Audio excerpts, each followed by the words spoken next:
This video documents the Las Vegas shooting at the Route 91 Harvest Festival on October 1st, 2017. In this video, we will begin by taking a look at people who discouraged people from running after the shooting began and people were already hit. We will also take a look at a gun expert who demonstrates gunfire rhythm, rate of fire, as well as the length of time it takes to empty extended magazines. This gun expert will demonstrate how the long bursts in the Las Vegas shooting were the result of a drum or, more likely, a belt-fed weapon. We will also take a look at forensics acoustics analysis by Mike Adams that demonstrates that there were at least 2 shooters at different locations. We will revisit Ellen's interview of the security guard Jesus Campos and point out 2 key things everyone overlooked in that interview. And last, we will consider the incomplete autopsy reports of the victims.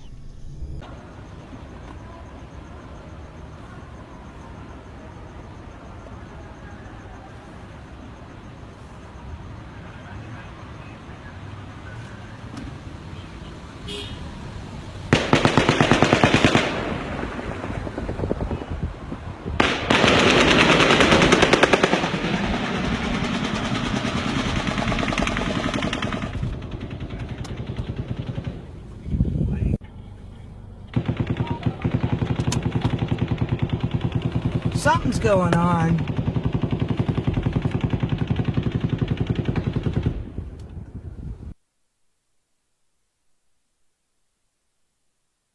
You know, for there being gunfire, sure doesn't seem like people are running.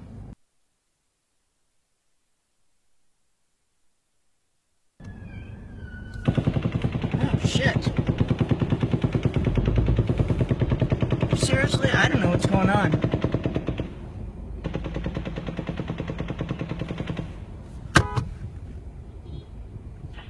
there's a lot of cops out here. Be careful. Where are the cops at? I'm right here by the porch at Mandalay Bay and everything just seems to be normal here.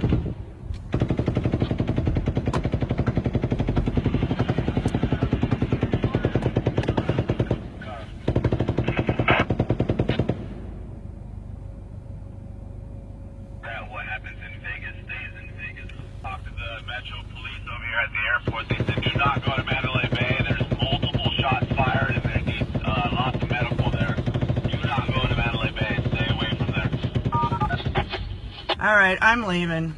This is ridiculous. I don't know why people aren't leaving. This is insane.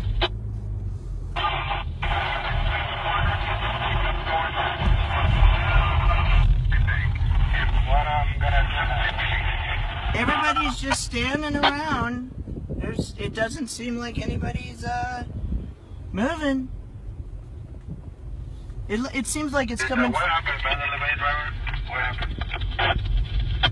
Full shots fired. They don't even know the details yet. I just talked to Metro over here at the airport. They're still getting the details, but there's multiple injuries. You guys, there's shots fired. That's all they're telling me. They're not telling me anything other than that. They just said stay away from there. They're shutting the whole place down.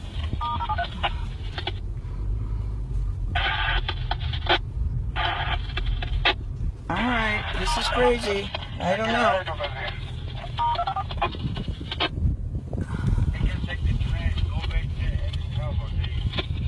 It seems like it's coming from up there. Oh shit, Oh shit, Alright,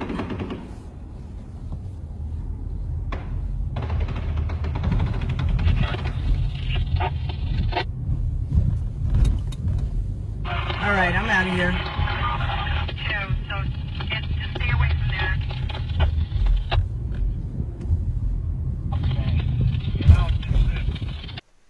So let's pause right here again, and so there's a cab driver who you can hear the shots. She's right at the Mandalay Bay and very in close proximity to the shots. and there's people just standing there like it's just another day at the park. And that is very strange, combined with the fact that there were people in the crowd well after the shooting began, and people were already hit, saying, "Oh, it's just fireworks, don't run." So this almost looks like it's an orchestrated event that's being conducted by a group of people.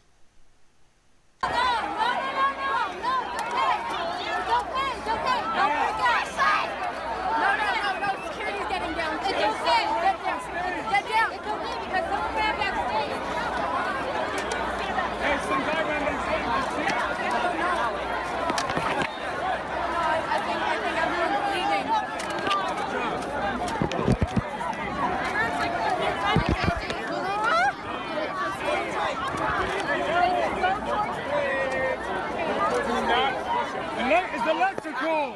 It's electrical!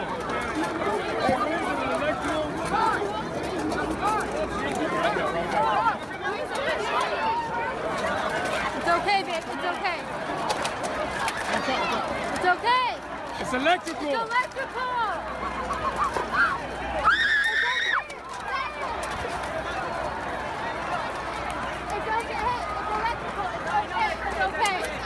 It's electrical, so stay here with us. Because it's wet. Put this in my backpack. Put this in my It'll kill you backpack. if it's wet. Put it in my backpack.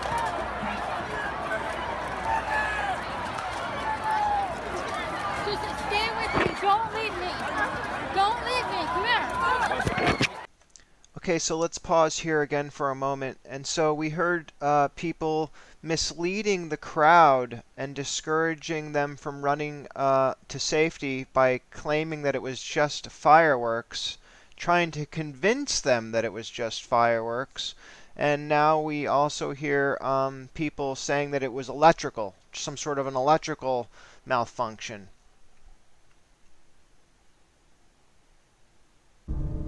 Okay, so here's a pretty good shot of the Mandalay Bay where they say this lone gunman was, but where are the broken windows? And I guarantee you folks that if there was a lone gunman shooting out of the Mandalay Bay like they described, everybody wouldn't be wondering where the gunman is. All eyes would be on that window, and they would have been up there, law enforcement would have been up there in a heartbeat. Let's take a look. This is a very good shot of the Mandalay Bay right there. To the left, where these people are climbing over this fence and stuff, is an adjacent spot to the concert.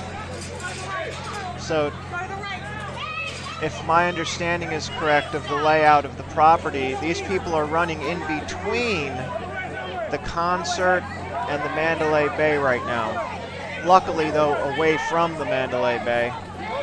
You can see the Luxor blinking lights in the background. The Luxor, I believe, is the pyramid-shaped hotel. Nobody's looking up at the Mandalay Bay.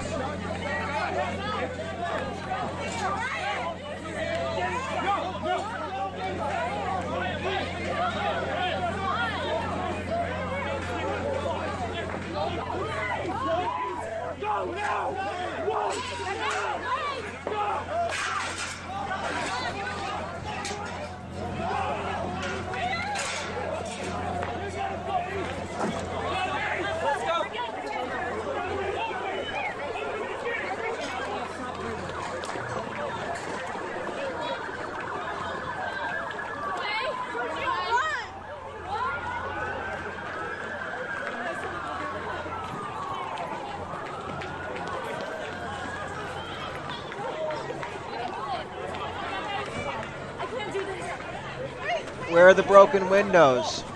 From this position, at this distance, we would see the broken windows.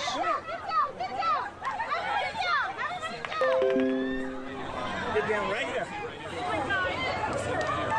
Right here. Okay, go. Come on. Go.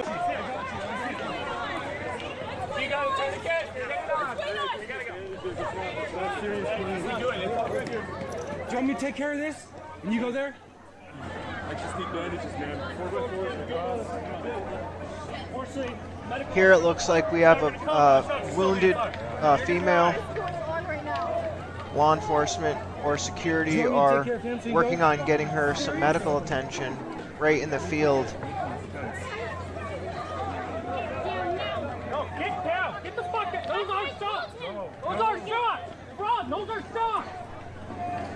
Run! Don't look! Run! Go! Go! Go! Everybody go! And I'm not sure if we're seeing a body cam here. I do believe this is a body cam on a law enforcement officer and not a cell phone, because the law enforcement would not allow a civilian pedestrian to stand near them during this emergency and film. As you can hear, they're telling everybody to run, and they're pretty much making everybody run away. Keep your head down, run, go! The voice of the person saying keep your head down, run is probably the officer whose body cam we're watching right now.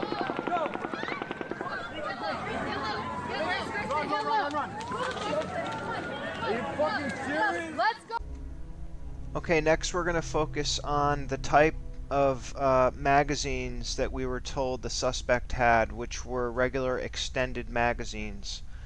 So there's going to be a gun expert that's going to give us a demonstration of extended magazines, and we're going to listen to his opinion as far as how long the bursts of fire are in the videos. But you'll be able to hear both weapons being fired at a high rate of speed, and you can come up with your own conclusion. Now that you actually can see the weapon fired, know what gun it's being fired from, hear the sound.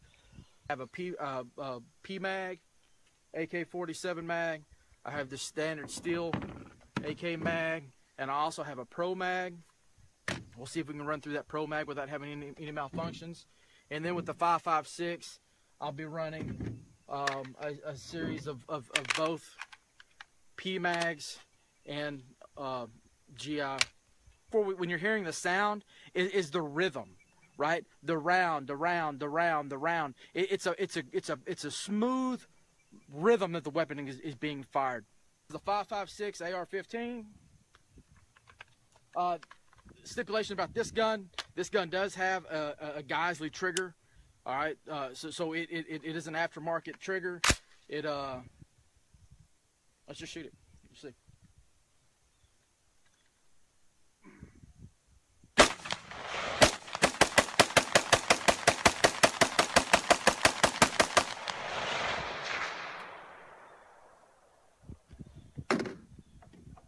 All right, that was with a P mag.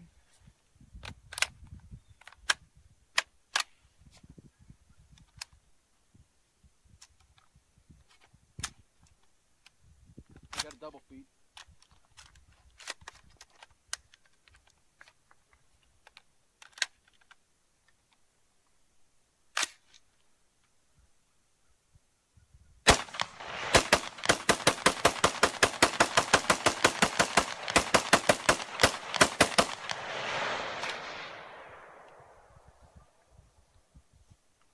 All right, so it's not necessarily the rate of fire, right? It's the rhythm that the gun is being fired. When you're pulling the trigger, to have that constant, steady rhythm, it's almost impossible to do. We'll start with the steel mag.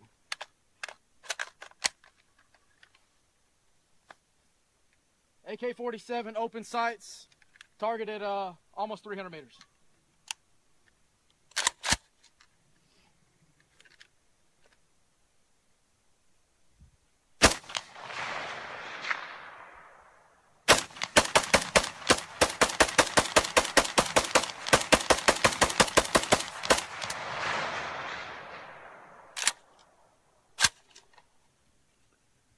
AK P mag.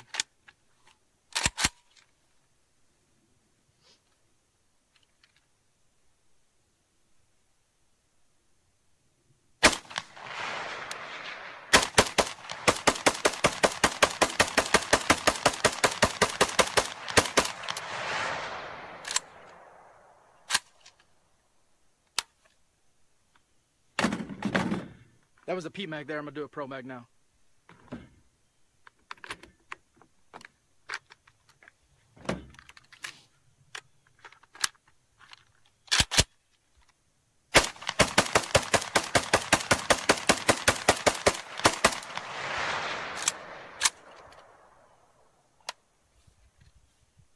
Three magazines. Look how hot it's getting.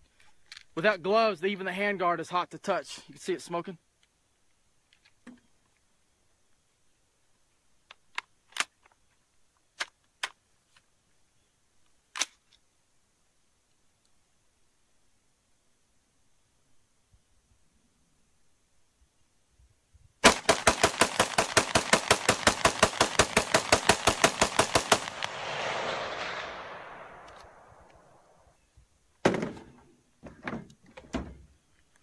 All right.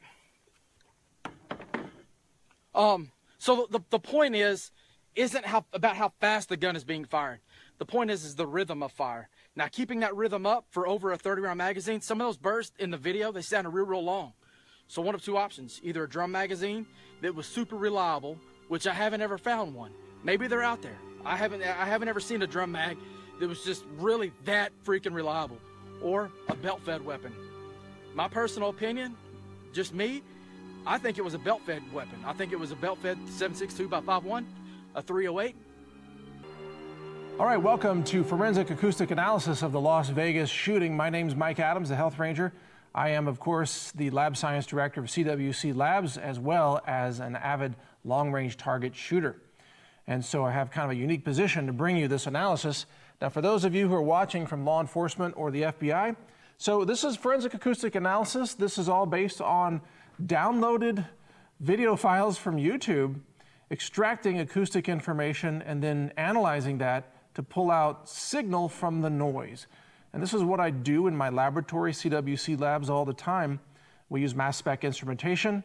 We're doing, isotopic spread ratio analysis. We're doing organic chemistry. We're doing ICP-MS. All kinds of analysis to pull signals out of noise. So this is the kind of thing I do every day. First of all, let's cover some basic math here. The speed of sound at 20% humidity in Las Vegas temperatures is about 345 meters per second. I'm going to use the metric system here for a lot of this for all the obvious reasons.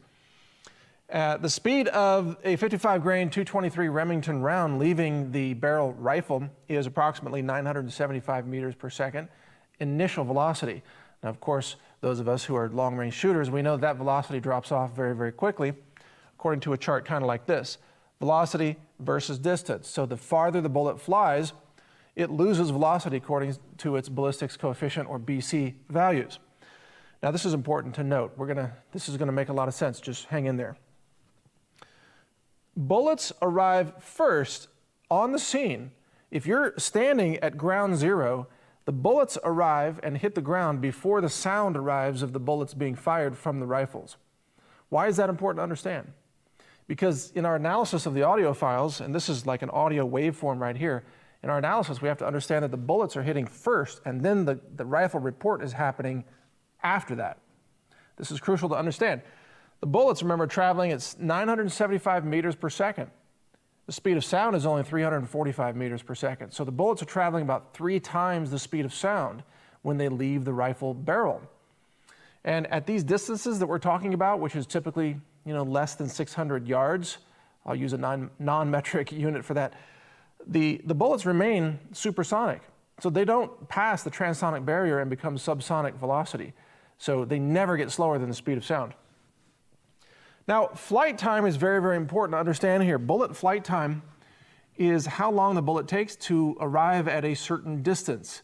Now, because of the velocity of the bullet is dropping, according to a quadratic equation, the flight time is not a linear function, so you have to have a ballistics chart.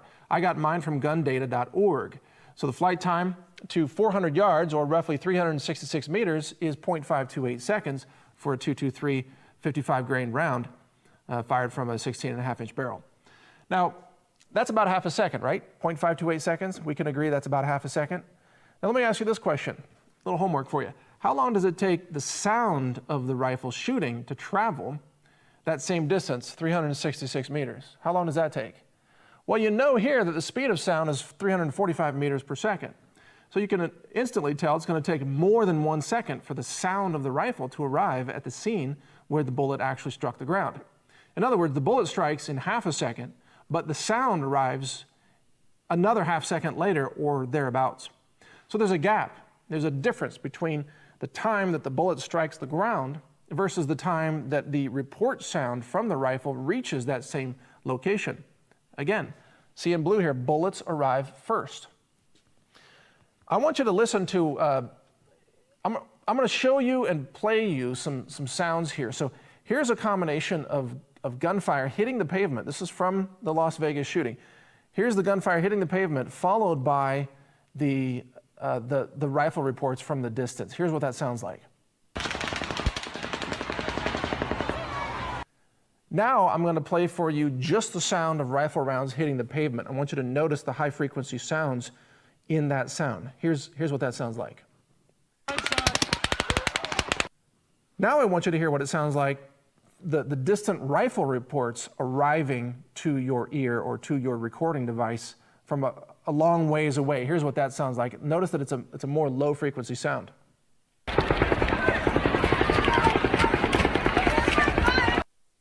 Now I'm going to play for you a sequence that is indicated by this, where you have a rifle round striking the pavement followed by the low frequency sound effects afterwards.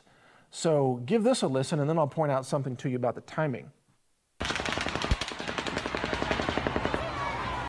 So did you hear that? Did you hear the rifle rounds hitting the pavement followed by the rifle reports from a distant location? That's very important to recognize, because what you can do is you can get the time code of those events. So you see this blue dot here? This is the time code of the last round of the rifle hitting the pavement. And then this is the time code of the last burst of the rifle report from the distance. You know, the low frequency sound. So again, rifle hitting the pavement here, this time code, rifle report from the distance, this other time code. Notice that the rifle report time code comes after the rifle hitting the pavement, the bullets hitting the pavement time code. What you do is you subtract this time code from that time code and you get a gap. I'm calling it the lag time. This lag time might be expressed in a fraction of a second. It might be 0.3, 0.4, 0.5, what have you. What's important to understand is that this lag time, because of the laws of physics and the speed of sound and the ballistics coefficient velocity of the bullet itself, this lag time tells you the distance of the shooter from your present location. I'm going to say that again because it's crucial to understanding all of this. The lag time tells you the range of your shooter. If you know the lag time and you know the bullets, the rounds that they're shooting, then you can actually calculate the distance of your shooter. So again, the lag time tells you the range. Now, why is that important? Here's why it's important.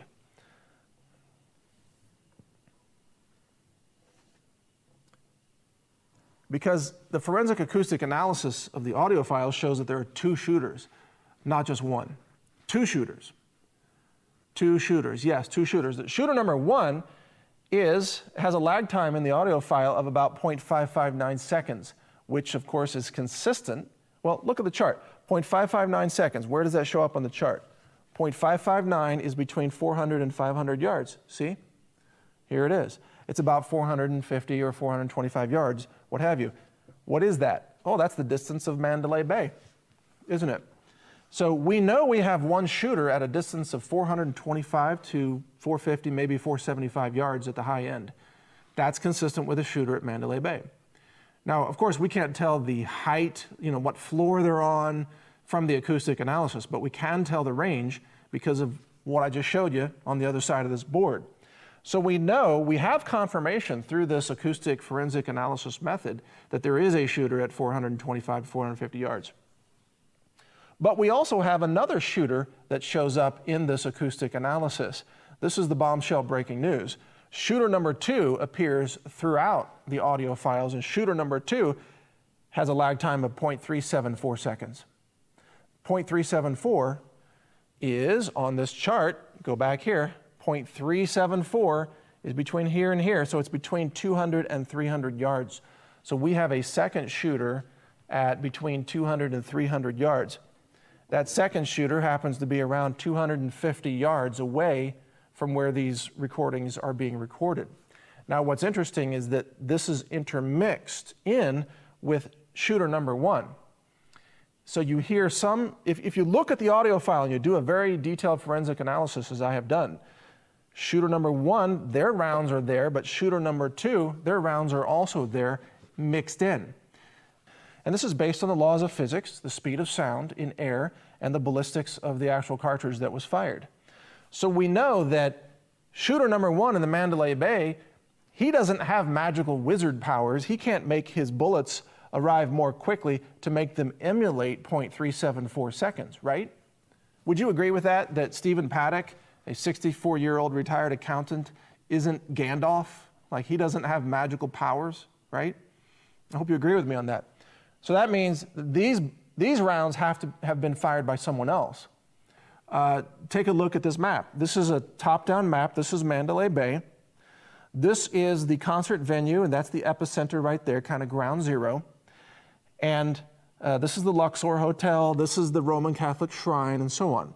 Now, this blue, I'm going to use these blue dots here, this margin, this dotted line sort of circumference here, this is a radius of 250 yards roughly away from ground zero. What it means is our second shooter has to be located in these blue dots in order for the laws of physics to hold true. And if you do that, you come up with 3 very interesting answers. Number 1, the rooftop of the AM/PM convenience store on the north side of the venue. A shooter could be on that rooftop and could fire due south into the crowd. Second location, Oasis Apartments, the northwest corner building of Oasis Apartments, located on the southeast side of the venue.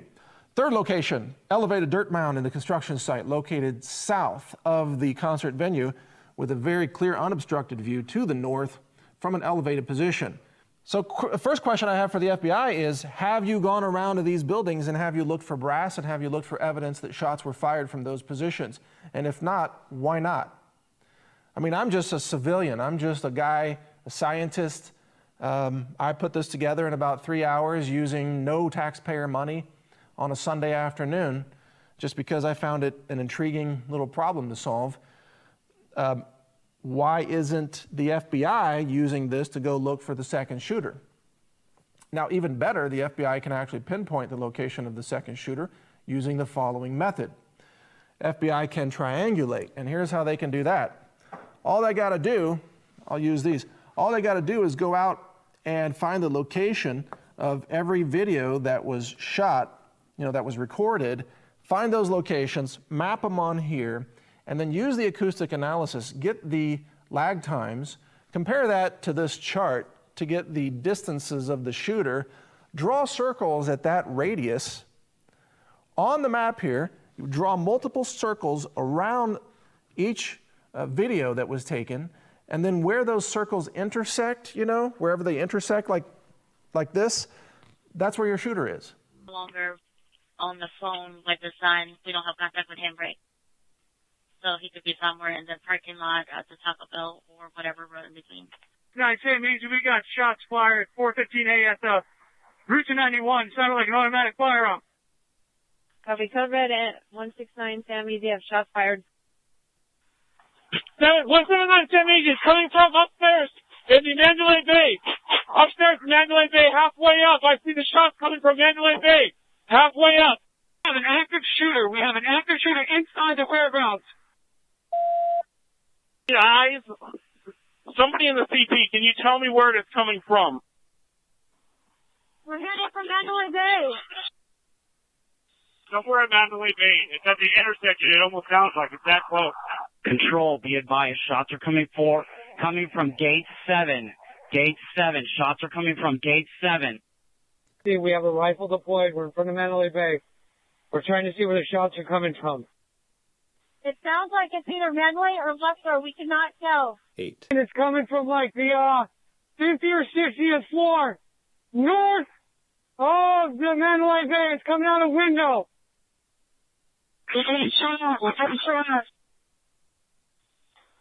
It's almost 79 Sam Easy. We're seeing local flashes in the middle of Mandalay Bay on the north side. Kind of on the west tower, but towards the center of the casino, like one of the middle floors. So there's an Officer Scott, Mandalay Bay northbound, right outside Route 91 at the south end.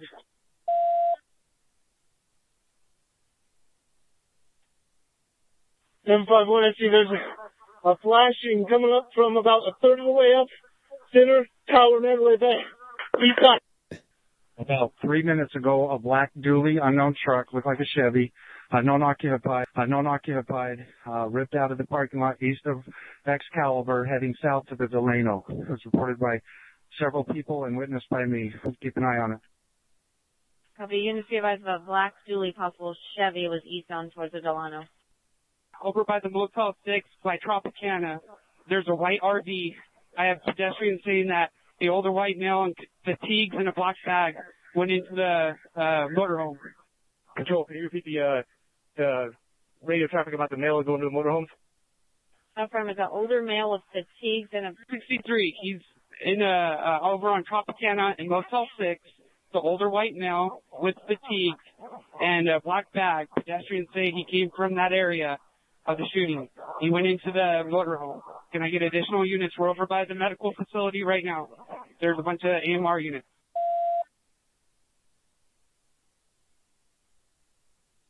Patrol 863, there's one WMA in black fatigues in a white RV off of Cobalt and Tropicana, south up. So, Jesus, you're the security officer, and you were called to check on a door that was, I guess when a door is left open for a certain amount of time, you're supposed to go check on it, right? Yes, we get notifications, making sure that to secure them, or if they were already been secured, just making that check on the doors. Okay. Okay. So you were going up the fire escape to get there? Via the stairwell. From I was coming from the 31st up to the 32nd. Right. When I approached the door, it didn't open, and it was blocked off, so I had to reroute. Is that a normal thing, that the door at the fire escape, or the stairwell would be blocked off? No, they're always supposed to remain open. Right. And so after I would drop down and then came back through the hallway, and then I approached the room, got into the door. Now, there was a metal bracket holding the door in place. Right. So what we're talking about here, just so everybody is clear. Okay. So this is where the hotel room where the shooter was.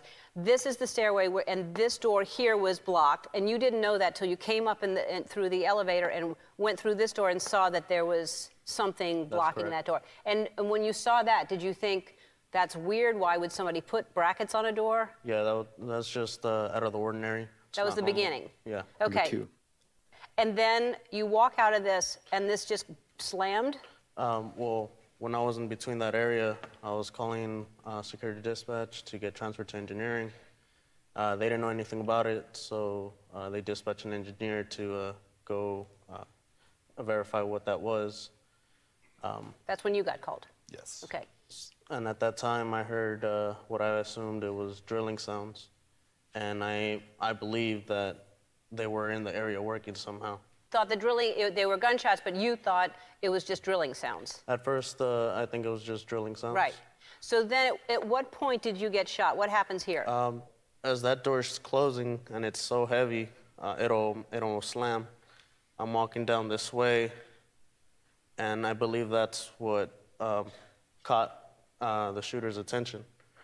As I was walking down, I heard rapid fire, and at first I took cover. I felt a burning sensation. I went to go lift my pant leg up, and I saw the blood. That's when I called it in on my radio. That shots have been fired, and I was gonna say that I was hit, but I got all over my cell phone just to clear that radio traffic they can coordinate the rest of the call. So it's Stephen, at this point, so you're called up, you just think that you're coming to look at a door that's been blocked in the firewall, right? Yeah, I didn't think anything out of the ordinary at the time. I came from a higher floor and came down a different hallway, service elevator. and I walked out. I rounded the corner for the 100 hallway, and that's when it was quiet at this time, and the doors are set back, as you can see in that, about a foot. And Jesus was towards the end of the hallway, but I didn't know at that time. I thought I saw someone like pop out of the cubby, and I kept walking, and once I got more than halfway is when I saw Jesus, and I started to hear shooting. Okay, so this is what a lot of people didn't notice during this Ellen interview. If you just watched closely, Campos contradicts himself. He says that he was coming up the stairwell when he discovered that the stairwell doors were jammed. So he had to reroute and come up a different way through an elevator.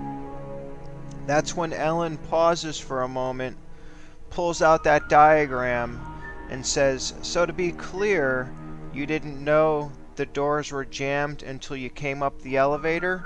And he confirms, contradicting himself. He also says that he thought that they were doing work or drilling, which is not logical, unless he was misled by supervisors, for example, or management who were in on this and told him not to consider or regard any loud noises because they were doing construction up there. Otherwise, why would he think that? It's just not logical. So I believe that if he truly believed that they were drilling or doing construction up there, he was misled into believing that until he found out the hard way by being shot, if he was even shot. I'd like to see a medical record of his wound, or I'd like to talk to a witness who witnessed the wound, and I have not heard anything like that or seen anything like that. Furthermore, I can almost guarantee you that a resort like the Mandalay Bay Hotel had not only a security camera on every floor, but at least one in every hallway. So where is the security camera footage of this incident? Furthermore, Campos says that he didn't report that he was injured or shot because he wanted to keep the radio channel clear. This would have been against his against the company policy, as it's policy that all injuries have to be reported immediately. Furthermore, by reporting the injury, he would have been reporting the shots fired, which was his job to do. So not only would it have been against company policy not to report the injury, but it would have been against his security training. Okay. So of the 58 autopsies, here's my analysis of this, and it's not finished, but three of the 58 didn't list a date of death. 32 did not list a time of death versus the FIT report that listed 58 out of 58 times of death. 14 did not list a time of autopsy, and 41 did not list a clear chain of custody. And I'm being generous when I say 41 didn't, because that number could be higher, okay? Of the direction, there were 67 wounds. Of the 67, 32 were downward or slightly downward, 14 were upward or slightly upward, 15 were neither up nor down, and 7 they didn't give any direction, okay? Now, of the 67 wounds, at least 36 of the wounds had no exit wounds, which means that they had bullets or bullet fragments, all right? And the things that are missing from the autopsies are the diagrams, the toxicology report, the x-rays, the histology, which is basically a sectioning of organs, typically the brain, possibly the liver. There is no ballistics, and that and the diagrams are what stick out to me. The chain of custody isn't there, and the photographs aren't there.